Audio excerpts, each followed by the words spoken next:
Rozhodnutí jít proti proudu a proměnit podnikání v něco, co má pozitivní dopad na planetu. Vladimíra Ilavská je podnikatelka, která přetvořila svou vášeň pro vintage nábytek do úspěšného biznisu s minimálním dopadem na životní prostředí. V podcastu Stačí málo, který vám přináší Generali Česká pojišťovna, sdílí své zkušenosti z budování udržitelného podnikání a své vize o tom, jak každý z nás může žít a podnikat odpovědněji. Tak Vladimíro, vítejte u nás. Ďakujem veľmi pekne za pozvanie. Já bych se zeptala, kdyby váš život byl nějaký kus vintage nábytku, jaký by to byl a proč? Asi by to bola možno, že nejaký taliansky sekretár, ktorý stojí pevne na zemi, ale ktorý je možno aj trošku vyšší a vidí aj do diaľky. Ty jo, to bylo hluboký. A Taliansko, takže Itálie, k té máte velký vztah? Určite áno. Veľmi dobre sa tam cítim vždy, keď tam som, takže si hovorím, že je to taká moja druhá alebo tretia destinácia teoreticky na život do budúcna. My se určitě dostaneme k tomu, že vlastně Itálie, jak moc je pro vás důležitá, jak to souvisí právě s vaším podnikáním. Pojďme se teď podívat na to, jak to vlastně celé začalo. Já jsem s vámi poslouchala nějaké rozhovory a slyšela jsem, že vy jste vlastně už na škole měla zálibu v tom, že jste chodila po burzách a dívala se na nábytek, tak jak byste to datovala, jak to celé vzniklo? Vzniklo to, tak ako hovoríte, plus minus na tej vysokej škole, kde som začala chodiť na burzy. My sme mali jednu tak dosť blízko pri meste, kde som bývala, a v Trenčine, bola vždycky aj stále je burza starožitnosti. No a môj ujo bol taký nejaký odhadca, by sa dalo povedať, a poradca pre nejakých investorov, a či je ten nábytok pravý, alebo obrazy, dokonca reštauroval obrazy, takže on sa pravidelne zúčastňoval tých burz a raz, dvakrát ma zobral so sebou. No a veľmi sa mi to páčilo, proste ani neviem vysvetliť prečo. Cítila som sa tam dobre, páčili sa mi tie veci, voňalo mi to tam dokonca, paradoxne. Takže to boli nejaké začiatky a s tým, že aj napríklad moja mama má rada staré veci, máme doma tiež zo pár starších kuskov, alebo aj umenie, takže som sa v tom hýbala trošku už aj v mladšom veku. No a jak vás potom napadlo vlastně udělat z toho podnikání? To bolo počas materskej dovolenky, kedy som teda tušila, že potrebujem niečo robiť, ale nemohla som sa úplne vrátiť do tej svojej pôvodnej pozície, lebo tam ma zhltla úplne celú. Tak som rozmýšľala, že skúsim niečo vymyslieť v rámci teda podnikania a skúsiť to teda na tej materskej, lebo potom už asi nebude nejaký priestor ani čas na to. Tak ma napadlo vlastne voziť ten nábytok, vintage nábytok zo zahraničia, pretože keď sme zariaďovali náš prvý byt, taký ten prvý náš, naozajstný, že sme neboli už najmä, a inšpirácie som si nakúpila všelijaké rôzne časopisy, najmä zahraničné obývaní, a tam som práve videla tie vintage nábytky zakomponované do súčasných interiérov, veľmi sa mi to páčilo. A nevedela som ich vlastne nájsť na Slovensku a ani v Čechách v tej dobe. Takže išla som teda viac za hranice a našla som ich práve v Taliansku. A jak to jako probíhá, že jste je našla? Takže vy jste tam jeli na dovolenou třeba a tam jste věděla kam jít? Internet ako prvý, a potom keď sme tam boli na dovolenke, tak som si pozrela nejaké burzy, či sú v okolí, pozrela som sa, kde sa nachádzajú, či to máme v dostrele našom. Navštívila som a postupne som začala objavovať, že čo všetko sa dá, teda čo všetko existuje vôbec v rámci tohto nábytku a aké typy a čo sa dá všetko vlastne zabezpečiť. Jak sa vlastne dostane nejaký fakt, jako, protože ja som sa dívala na váš e-shop a vy tam máte fakt moc krásné věci. Mnohdy jsou to renomované věci, které mají svoji historii. Jak sa ale dostanú na burzu? Ja tomu nerozumiem, že niekto sa toho zbaví. Burza bola začiatok. Poviem, že aj na klasickej burze v Taliansku máte 90% takých tých menších vecí, ako kvázi ako na blžšom trhu, a toho nábytku tam nenosia až tak veľa. Ale postupne vlastne cez tých predajcov na tých burzách som sa dostala ku kontaktom na rôzne sklady, na rôzne dielne, kde už naozaj je len nábytok.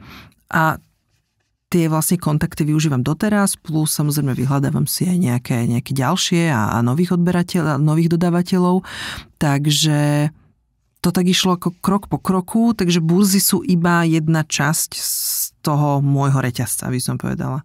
V jaký moment se potom z toho stalo to, že je to podnikání? Já vím, že už jsem se ptala, ale teď myslím jakoby v tom procesu, když vy jste teda, byli jste v Itálii, tam jste teda už zjistila trošičku, jak to funguje, ale bylo to už v té fázi, že si člověk řekl, tak já otevřu studio?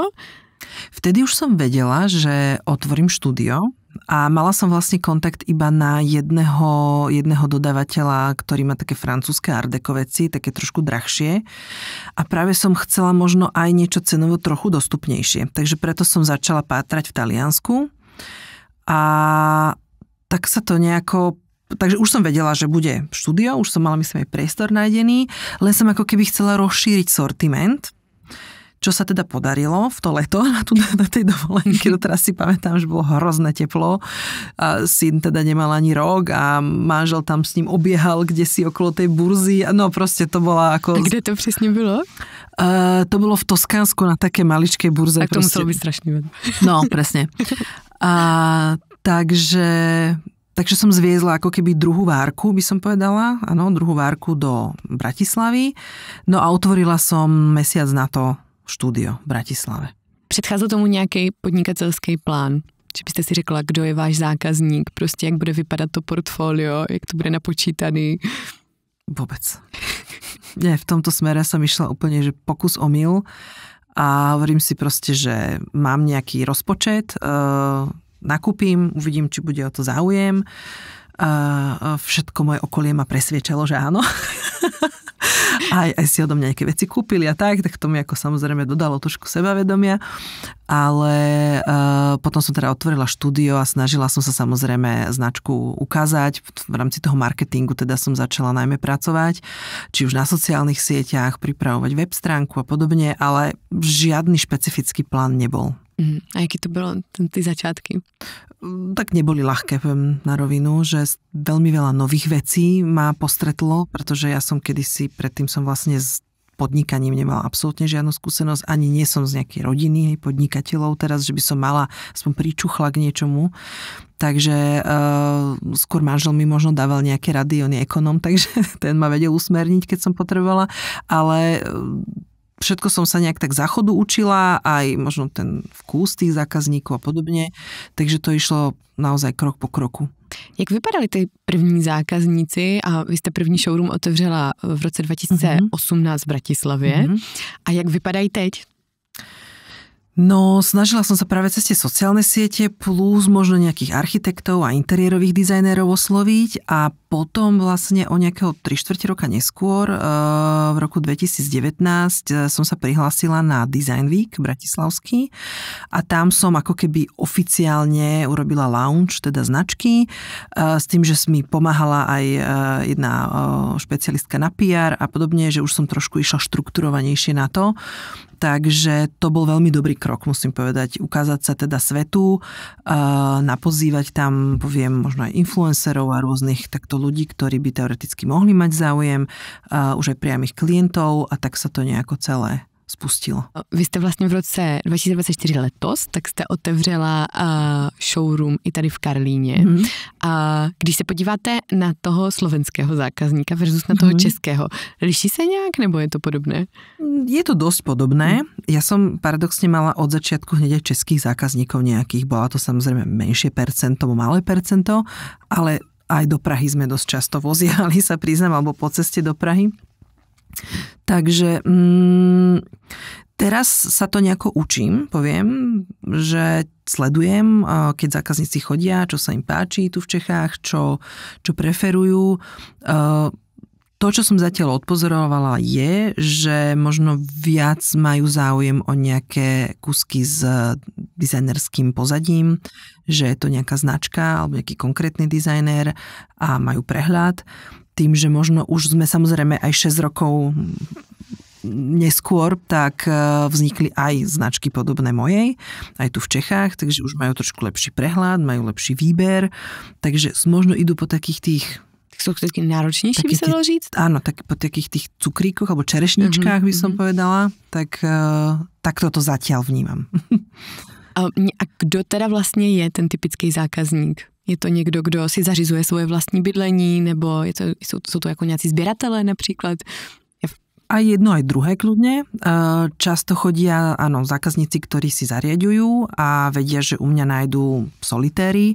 To znamená, že ja sa nevenujem nábytku, teda že by som predávala veľké kusy, ako skrine, kuchyňa a podobne nie, ale skôr sú to ako kreslá, sedačky, stolíky, svietidlá, takže vedia, že možno prídu a nájdu nejaký taký pekný solitér, alebo pár solitérov, ktorými vlastne doladia ten interiér. Takže a väčšinou sú to zákazníci, ktorí si zariadujú už možno, že naozaj to svoje bývanie a povedala by som, že tak možno 30 plus. Mm-hmm.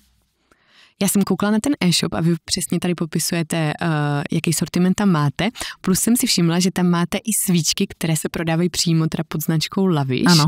Takže znamená to, že budujete už nějaké svoje vlastní portfolio produktů? Zatiaľ nie. Tie sviečky vznikli tak, že som chcela, aby v štúdiách bola nejaká vôňa rovnaká, aj v jednom, aj v druhom a chceli som to nejako prevoňať a nevedela som nájsť nič, čo by sa mi páčilo. Tak som oslovila jednu slovenskú značku, a za ktorou tiež stojí podnikateľka, poviem ako ja, že je to proste osôbka, s ktorom sa dá stretnúť. Ona mi namiešala nejaké vzorky a ja som si vybrala a spravili sme sviečky a ľuďom sa tak páčili, že sa ma pýtali, že či teda je to aj na predaj a podobne. No a ja som potom z hodou okolností prišla na burzu a našla som také krásne muránske poháre, tak si hovorím, že skúsme. No a páčilo sa zákazníkom, takže ich máme v podstate stále skoro v portfóliu. Když my se vlastně bavíme, že to už je 6 let toho podnikání, kdy nastal nějaký takový jako obrat? Bavili jsme se, že ty začátky byly takové nelehké, tak probíhalo, předpokládám, tak, že vy jste sama v tom showroomu stála, čekala na zákazníky. Kdy se to začalo a s čím se to začalo tak lámat? Byl to ten lounge? Áno, ten lounge veľmi pomohol a s tým, že sa postupne aj tie sociálne siete potom vybudovali, ale ten lounge, áno, to bol taký zlomový okamžik, kedy sa to tak nejako viacej rozprchlo alebo rozprúdilo v rámci aj tej odbornej možno komunity, v rámci interiérových dizajnérov, ale aj v rámci tých finálnych klientov. Když si vybavujete, jak jste takhle stála a prodávala versus to, jak třeba vypadá vaše práce teď, je něco, co vám na tom vyhovuje a naopak, co vám na tom už teď tolik nevyhovuje? No práve teraz som menej v tých štúdiách a práve to sa mi nepáči, pretože ja ten kontakt so zákazníkom mám rada a teraz ho mám menej. Tým, že mám tie štúdia 2 a musím sa aj presúvať a ešte do toho rodina a podobne. Takže zmenilo sa to tým, že je viacej tej práce organizačnej, ako manažerskej, rozhodovacej a tie objemy ako keby narastli a ja mám menej času stráviť ten čas v tom štúdiu. No, čo hovorím, nie som úplne z toho nadšená. My jsme se tady bavili ještě před tím natáčením, že vlastně vás na té práci nejvíc bavilo povídat si s lidmi a na základě těch vztahů vlastně tvořit potom ten řetězec dodavatelů. Ano. Tak jak to potom člověk může ohlídat, když už teda tak často s tím zákazníkem není? Dá se to třeba dělat, já nevím, nějakými telefonáty nebo jste s těmi zákazníky? Jsou to spíš jakoby stálí zákazníci, co se vrací, nebo jak probíhá třeba akvizice těch nových? Sú to také dve skupiny, že sú to B2C klienti, ktorí v podstate sú tí koncoví a prídu si niečo vybrať a kúpiť. Samozrejme, tam sme aj ja, aj kolegyne na to, aby sme im možno aj poradili a často nám ukazujú svoje vizualizácie a my sa snažíme nejako napasovať vhodné kusky do toho interiéru, takže to je ako keby jedna časť tých zákazníkov a tá druhá časť to sú práve teda tí architekti a interiéroví dizajnéri, ktorí pre svoje projekty hľadajú rôzne kusy a to sú väčšinou ako keby objemovo teda väčšie zákazky a veľmi často už mám, poviem, aj dosť dobré kamarátske vzťahy s týmito ľuďmi, takže sa stretávame aj po kávach, prídu na kávu do štúdia alebo niekde mimo, sme v kontakte v podstate cez telefón, takže áno, deje sa to aj na diaľku, ale ja veľmi rada samozrejme všetkých pozývam k nám na kávu a na rozhovor priamo do štúdia, lebo to je vždycky, si myslím, to najlepšie. Takže to je i pozvání pro posluchače, předpokládám. Určite, áno, určite. A kam se mají přesně dostavit? V Prahe sme na Vítkovej ulici 8 v Karline a v Bratislave sme na Račianskej 22 blízko Račianského mýta. Kdyby se nějaký zákazník chtěl třeba vydat sám takhle na burzi a vlastně vy jste zmiňovala, že jste měla strýčka, který vám tak nějak jako udělal vstupní bránu tady do tohoto světa. Dá se nějak poznat, jestli předmět, který vidím na burze, předpokládám, že základní rozlišení se mi líbí nebo nelíbí, má nějakou hodnotu nebo například materiál nebo takhle. Já se přiznám, že já se tak jako spíš orientuju třeba na sklo nebo na oblečení a tam přesně jako jdu jednak potom, jestli se mi to líbí a pak u oblečení extrémně koukám na materiály. Jak to funguje s nábytkem? V podstate rovnako, pretože ten striko napríklad on sa venoval úplne iným veciam. To boli starožitnosti ako Biedermeier a podobne, takže v rámci toho segmentu, čo robím ja, ten mladší nábytok, ten vintage, povedzme od nejakých 40. 50. rokov neskôr. To som si ako keby prekúsala postupne sama, že som sa učila za chodu, čo je aký dizajner, akú to má mať kvalitu a podobne. A doteraz sa učím, lebo tých vecí je neskutočné množstvo, ani nepoznám všetky. Takže no a keď ide vlastne jednotlivec na burzu, ale ťažko povedať, lebo veľa vecí sa tvári ako staré veci, ale pritom to nie sú staré veci. Takže poviem len proste doštudovať si. No, ale základom je, či sa vám to páči. A keď vám to spraví radosť, tak prečo nie? Vy jste zmiňovala, že vašimi klienty jsou i architekti.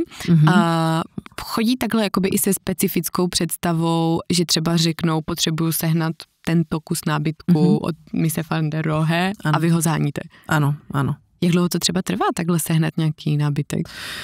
No, to je veľmi ťažká odpoveď na to, pretože niekedy proste zrovna o tom kusku viem a proste máme ho hneď a niekedy to trvá proste pol roka a niekedy ho nenájdem nikdy.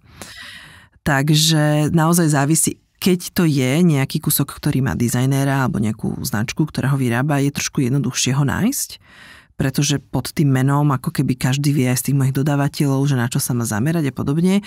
Skôr je ťažké nájsť možno také nešpecifické veci, že chcela by som luster a chcela by som luster. Hej. A teraz ja neviem, že aký, takže sa vždycky samozrejme dopytujem, že aký je interiér, aké farby, aká veľkosť a podobne, takže všetko si vyzistím, ale neznamená, že sa trafím. No, takže samozrejme naposielam tým klientom rôzne veci, rôzne štýly, už vieme možno akým smerom ideme a teda väčšinou sa podarí, ale stáva sa, že sa aj nepodarí nájsť. Je lepší zákazník, který přijde a řekne, co konkrétně chce, anebo neinformovaný zákazník, který vlastně jakoby je ochoten koupit cokoliv, ale něco chce, ale ještě neví co? Neviem to teraz takto z fleku povedať. Ako možno, že ten druhý je otvorenejší, lebo nejde iba po tom jednom kuse a možno sa môže mať väčší výber potom, aj on ako keby v rámci tej kúpy má širšie portfólio toho výberu. A ten, čo ide po konkrétnom, tak zase fajn je to, že vie, že čo chce a otázkou je, že či to vieme nájsť. No. Tak každé má aj svoje plusy a minusy, by som povedala. Chápu. Když se bavíme o vintage nábytku, vy jste sama říkala 30. a 40. léta, tak je to vlastně i dost udržitelná věc. Prodávat nábytek, který je takhle starý. Je to vaše filozofie v tom podnikání? Být vlastně udržitelná? Nebo to se stalo až tak druhotně? Možno sa to stalo až tak druhotne, sa priznám, pretože prvé ma zaujal ten dizajn, tie materiály, tá kvalita tých starých vecí a vlastne na to sa nabaluje aj tá udržateľnosť, samozrejme, ale ako keby ten príbeh tých vecí, ten možno aj tá vizáž toho, že to nevyzerá úplne ako nové, ale že to má tú patínu, takže v prvom rade ma to zaujalo možno týmito kvalitami a tým, že je to udržateľné, je to o to krajšie, by som povedala. Jak se vlastně změnil ten váš vztah k udržitelnosti? Promítá se to i do jiných třeba sfér života, už nejenom do toho podnikání? Určite áno. Určite sa snažíme žiť udržateľnejšie, než sme žili predtým, ale myslím si, že tá osveta o udržateľnosti posledné roky na nás vykúka z každej strany, takže nielen v rámci nábytku, ale samozrejme fungovania nejakej rodiny a podobne sa snažíme byť zodpovední. Vy jste zmiňovala, že vlastně, když jste zařizovali svůj vlastní byt, takže se vám líbilo, když se kombinovaly ty nové věci s těmi starými. Novými věcmi to asi předpokládám, že nemusí být jenom něco, co je jedinečné, ale co třeba může pocházet z nějaké masové produkce. Našli bychom třeba i u vás doma teda něco, co pochází z obchodních domů, masových produkcí a jak se na to teď díváte, když už jako se díváte i versus na ten nábytek, co má ten příběh? Máme doma aj my kusy z veľkých obchodných firiem alebo nábytkárskych a myslím si, že nie je na tom nič zlé. Pokiaľ to tá nábytkárska firma, je to klasická firma, robí to tak, ako má, robia to, tiež sa snažia to možno robiť v určitom smere zodpovedne, tak je všetko v poriadku. Mňa skôr ako keby odrádzajú na kúpu rôzne možno aj web portály, najmä, ktoré ťahajú nábytok z Ázie a to bývajú naozaj nábytky, ktoré za to si myslím až tak nestoja, ani materiálovo, ani tú diaľku samozrejme, čo sem docestujú. Takže pokiaľ je to, máme kľudne ako luster z IKEA doma, alebo aj syn má v izbe takéto veci. Som s tým úplne OK, to je súčasť našich životov a zase tá udržiteľnosť je tiež myslím, že ako zdravý rozum treba do toho dávať a odtiaľ potiaľ. Kdybychom měli někoho přesvědčit ne kvůli té ekologii, ale třeba kvůli ekonomii, můžou být i tady v vintage kusy nábytku nějakou investicí?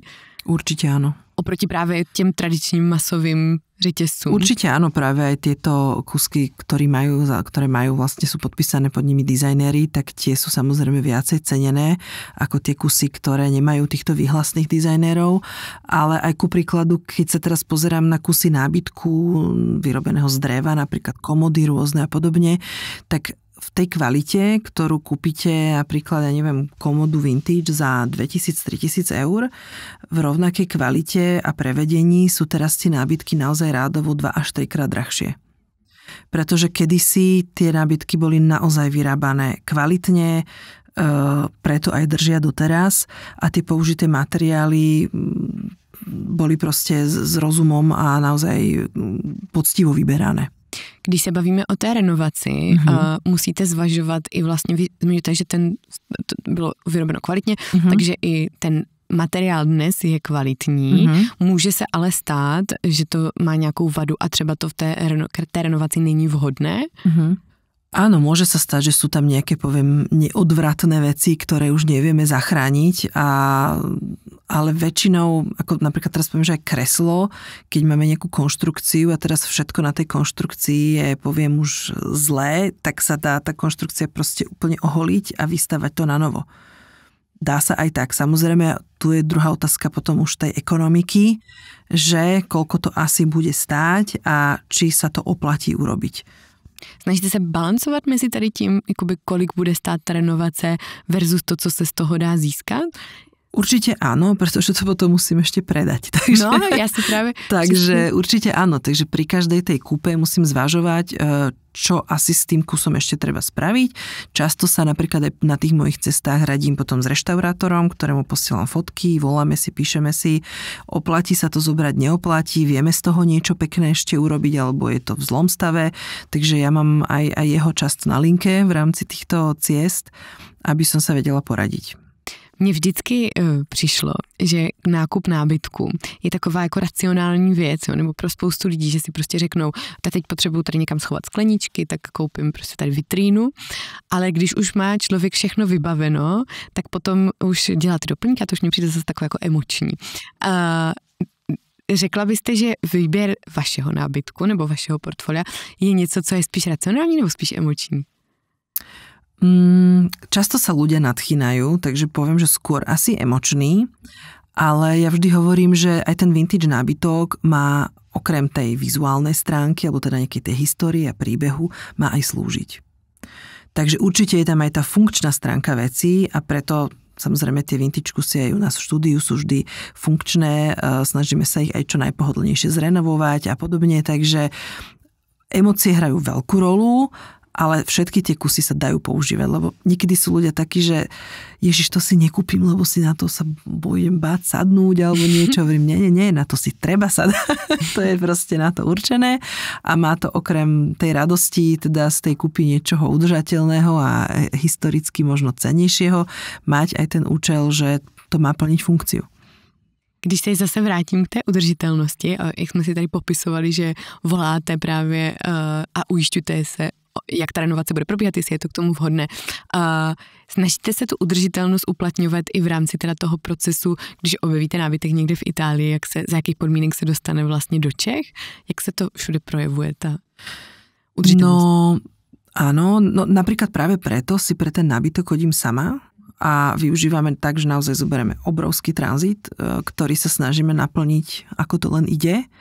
A dovezieme všetko na jedenkrát, nenechávam si to posielať kuriérmi separátne, lebo to je naozaj tie baliace materiály, to je tiež zaťažujúca záležitosť v rámci udržateľnosti. Potom samozrejme, keď všetko prídeme, vybalíme, tak odložíme, zabalíme do toho niečo iné a tak toto celé, potom to zase prinesieme Talianom naspäť. Takže určite v rámci tých ciest, aby sme boli efektívni a aby sme nezaťažovali prírodu, povedzme aj týmito kuriérmi a podobne. Byl někdy za tu dobu moment, kdy jste si řekla, že s tím skončíte? Že to nechcete už dělat? Sú ťažšie obdobia, kedy si poviem, že no teraz ma to tak nebaví, jak ma to bavilo pred mesiacom, ale skončiť nie. Vy jste si totiž sama sobě vlastně šéfkou a předtím jste byla zaměstnaná, takže předpokládám, že jste někoho nad sebou měla.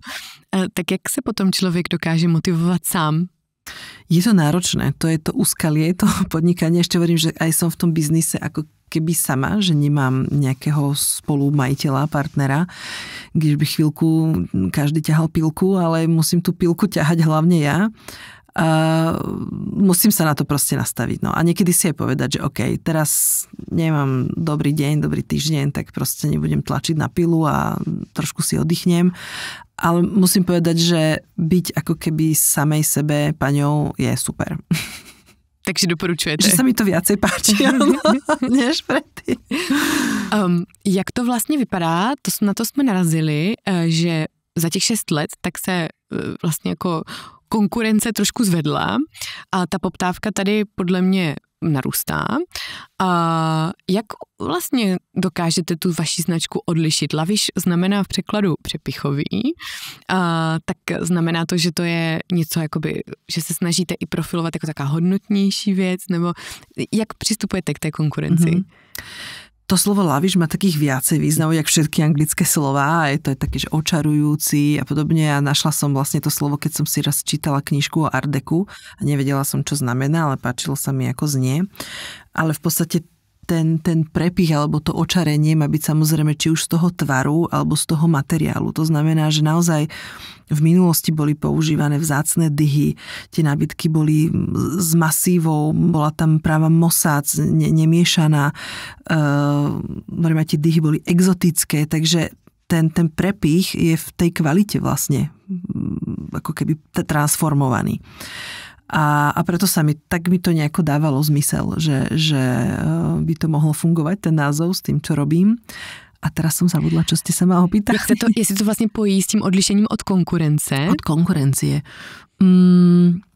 No, možno by som povedala, že sa nebojím aj takých väčších kusov, že nosím aj komody, aj naozaj väčšie nábytky z toho sortimentu, by som teraz povedala. A snažím sa naozaj práve byť klientom po ruke v rámci týchto, ako keby toho servisu, toho vyhľadávania nábytku na mieru. A neviem, či nemám úplne vedomosť, že by to niekto robil z konkurencie, že skôr ako keby predávajú to, čo majú. A nie je tiež zvykom, že by mali všetky moje konkurencie otvorené štúdia. Že skôr sa jedná o nejaký internetový predaj alebo možno cez sociálne siete. A teraz práve chystám aj jednu takú novinku, ktorá bude spustená, verím, čoskoro. Bude to taký online katalóg vlastne na našom webe, ktorý bude síce zaheslovaný, ale heslo bude mať ako keby hocikto, kto sa o ňoho požiada. A budú tam nábytky, fotky s nábytkami, ktoré sú na dovoz. Lebo ja strašne veľa toho vlastne vidím po tých cestách. Veľmi veľa mi tí dodávateľia aj pošlú tých fotiek, ale všetko to mám u seba v telefóne alebo v hlave a veľmi by som to rada ukázala vlastne mojim klientom, aby vedeli, čo všetko sa vlastne dá doviesť, čo všetko vlastne existuje a aby bol ten ich ako keby rozsah možno širší. Takže toto by som chcela spustiť čoskoro, určite dúfam, že na budúci týždeň, niekedy koncom novembra to zvládneme. To je vlastně strašně chytrý, protože člověk takhle jakoby nemusí předpokládat potřebu toho zákazníka a nabídne mu sám, ať si vybere a pak vlastně není tracný na tom, kdyby se to náhodou neprodalo. Áno, jediná nevýhoda je ako keby to, že musím vždycky overiť samozrejme, či ten kus nábytku ešte je, alebo teoreticky nájsť niečo podobné, čo sa väčšinou dá, ale je to super, lebo áno, je tam skvelý výber, môžete si to doma v kľude pozrieť a ja neviem mať z každého typu nábytku samozrejme a tým, že to nie je katalógový predaj, že by sme mali 10 katalógov a vyberajte si. Takže nejak som to chcela vymyslieť a nakoniec sme to vymysleli takto. Stane se vůbec někdy, že se nějaký kus nábytku neprodá? On vždy sa predá. Či to trvá mesiac, alebo proste 3 roky, ale vždy sa predá. Nutí vás to potom přemýšlet třeba nad tím, jestli není potřeba ten nábytek nějak změnit nebo upravit cenu, nebo... Určite áno. Ako mávame raz do roka vždycky aj nejaké zľavy, kde v podstate idú práve tie kusky, ktoré máme dlhšie a idú za nejakú lepšiu cenu, sú v ponuke a aj to sa stáva presne, že prečalúnim niečo alebo zmením, keď teda si OK, tak sa nepredáva, asi som nevybrala dobrú farbu alebo materiál. Takže aj takto. Ale raz mi taký jeden môj talianský dodávateľka hovorili, že ale vieš, tieto naše vintage veci, oni sa už raz predali. To znamená, že oni sa predajú. A vtedy vlastne tá logika prišla, že ona to takto po taliansky nejako povedali, neviem to úplne zreprodukovať, ale si hovorí, že vlastne majú pravdu. Oni už raz predané boli. To znamená, že už nejaký dopyt na ten kus bol. No mně přijde strašně pěkný, že ty věci mají ten příběh a přesně vy ho nemusíte vymýšlet, on už je prostě daný, takže ho stačí jako krásně odvyprávět a ještě u toho jako zdůraznit třeba kvalitu těch materiálů. U toho mě napadá, když se bavíme o kvalitě materiálu, jestli vlastně třeba spolupracujete i s nějakými jako lokálními designéry nebo lokálními značkami, když my jsme nemysleli přímo jako konkurenci, ale nějaké české nebo slovenské designéry? Určite máme rôzne kolaborácie a radi sa spájame s inými práve lokálnymi, či už slovenskými alebo českými značkami. A spolupracujeme aj s umelcami, sú rôzne vernisáže u nás v štúdiu. Aj teraz budeme mať v Bratislave vlastne od 27. novembra výstavu jedného sochára slovenského. Takže áno, veľmi radi sa spájame, je to super aj marketingovo. Samozrejme pre obidve strany, ale tým, že vlastne fungujeme vo svete dizajnu a umenia, tak je to veľmi fajn, že sa takto vieme spojiť. Když se podíváme na ten nábytkářský průmysl, my jsme to taky tady zmínili, myslíte si, že budoucnost je v té masové produkci, že to tak prostě bude, i když my se ten trh snažíme měnit nějakým způsobem, třeba tím, že se více ve veřejném prostoru o té udržitelnosti bavíme, ale prostě bohužel vždycky bude důležitější ta cena? Ja som veľmi rada, že sa otvárajú tieto debaty práve aj v bývaní a že to nie je len o móde aktuálne, ale že sa na tú udržateľnosť už začíname pozerať aj z tohto pohľadu a práve aj mnohé nábytkárske firmy, ktoré sledujem, začínajú vlastne aj z tých svojich odrezkov a zbytkov niečo vyrábať a podobne, takže snažia sa naozaj spotrebovať tie materiály čo najviac ako vedia a je to skvelé. A uvidíme, čo naša generácia, čo naše deti budú hovoriť, lebo si myslím, že mladí ľudia sú veľmi otvorení práve udržateľnosti a vidia, čo sa s planetou deje, takže sa snažia samozrejme v rámci tohto byť veľmi zodpovední, omnoho zodpovednejší, než sme boli možno my kedysi, alebo naši rodičia.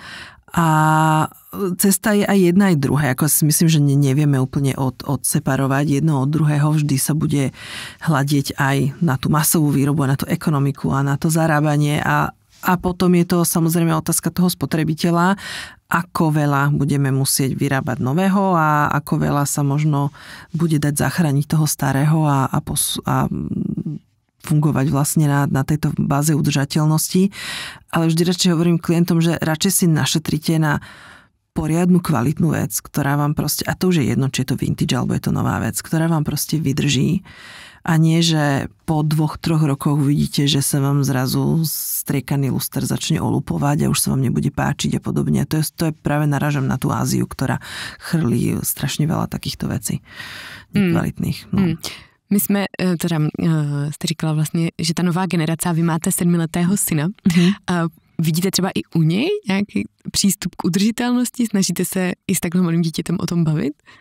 Tak on vie, čo mamina robí a v podstate u nás aj môj manžel robí v recyklácii kovu, šrotu, takže my sme obidvaja v tejto sfére. A ja to práve vnímam, že oni aj v škole napríklad sa o tom bavia, že už sú proste koše na separovaný odpad a podobne, takže si myslím, že áno, tá generácia, a nielen takýchto malých, ale už aj starších určite detí, majú to vzdelanie už len proste z princípu toho, že to teraz riešime všetci a učia sa to už aj v školách. Jak se vám vlastně daří kombinovat tady ten osobní život, jste máma a podnikání? Protože ty začátky byly při mateřské, tak to asi nemuselo být jednoduché. No, nie, tam fungovali babičky veľmi intenzívne a potom sme mali aj takú pani, ktorá nám chodila pomáhať, takže to by sme bez nej asi nezvládli. A teraz je to celkom také, divoké, že si musíme ladiť kalendáre s manželom, aby sme vedeli, kto kde, kedy potrebuje odísť a aké sú služobné cesty a podobne, lebo on je rovnako ambiciozný ako ja. A vždy samozrejme sa snažíme zohľadňovať, alebo zohľadňujeme ten rodinný život a syna, aby bol on spokojný čo najviac. Takže, ale nie je to jednoduché, poviem na rovinu. Jak sa vám daří vlastne vypnúť? Víkendy sú také vypínacie, vtedy sa venujeme rodine, všetci sme spolu, vymýšľame si programy a raz teda máme viacero takých týždňových všelijakých dovoleniek nachystaných, už dopredu sa na ne tešíme, lyže a podobne, takže vypíname. Ale ja viem vypnúť aj cez deň. Dám si kávu s nejakými kamarátmi a viem vypnúť hocikedy. Kdybychom se podívali na vlastně to spektrum toho nábytku, který vy nabízíte, tak je tam, vy jste říkala, musela jsem se toho spoustu naučit, k něčemu jsem si hledala vztah, tím, že jsem se o tom dozvěděla. Které to období je vám nejbližší? Nebo který ten design je vám nejbližší? Mne sa každú chvíľku páčilo niečo iné, sa priznám, lebo jak som postupne objavovala a ono aj ten vintage trh má také svoje vlny, že kedysi išlo Art Deco, potom išli postupne mid-century moderna, teraz sú 70. roky na vrchole, ale ja asi inklinujem najviac k tej moderne, mid-century moderne, ale z takej tej prvotnej, takej tej možno s koncom 40. a začiatkom 50. rokov, kedy je tam ešte stále vplyv toho Art Deca v zmysle tých laviš materiálov, kde sú stále tie krásne dyhy a stále sú tie kvalitné drevá, ktoré drevo milujem. Ale už tie tvary sú také ľahšie, už sú také súčasnejšie, modernejšie, už sú také elegantné nožičky tenké a podobne. To tí Taliani najmä teda vedeli úžasne robiť. Takže asi tá mid-century moderna, taká tá ranná je mi najbližšia. A doma, kdybyste měla vypíchnout jeden nějaký kousek, který máte, který vám fakt jako dělá každý den radost? Tak to je asi komoda, ktorú máme v obývačke. Tá je síce zo 70. rokov. Z praktického hľadiska to boli také zase nábytky, ktoré boli také nižšie a mali veľa úložného priestoru, takže myslela som aj na praktičnosť v tomto smere, ale tá komoda má krásnu orechovú dyhu a je to kúsok, na ktorý sa vlastne z toho gauča pozeráme strašne často a mám ju veľmi rada. My máme na konec našeho podcastu ještě takovou sérii otázek. Vždycky se takhle ptáme, aby jsme se zase něco více dozvěděli o tom, kdo naproti nám sedí. Okay. Funguje to tak, že se prostě budu říkat 2 možnosti a vy jednu rychle vyberete. Kočka nebo pes? Pes. Pivo nebo víno? Víno. Červené nebo bílé? Žiadne. Ja nepijem, ale keď som kedysi, tak bílé. Káva nebo čaj? Káva. Na kole nebo pěšky? Pěšky. Harry Potter nebo Pán prstenů? Pán prstenů. Krupicovou kaši zamíchat nebo jíst od kraje?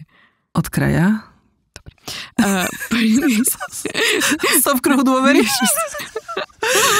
Pojištění a jistoty nebo riziko a adrenalin? Asi pojištění a jistoty, ale je to tak návažné. Jsme rádi, že v podcastu pojišťovny to vyhrávají pojištění a jistoty. Párek v rohlíku s kečupem nebo s hořčicí? S horčicou. Hory nebo moře? More. Kino nebo koncert? Kino. Řízek nebo buchtičky s krémem? Řízek. Svoboda nebo bohatství? Svoboda. A náš podcast se jmenuje Stačí málo a vždycky se na konci ptáme našich hostů, jaké je jejich stačí málo. Stačí málo a nějaké poselství. Stačí málo a máte doma krásný vintage kusok. No, tak to je krásné poselství. Moc děkujeme, že jste přišla. Ďakujem Maja za pozvanie ešte raz. Bolo to veľmi príjemné. Ďakujem.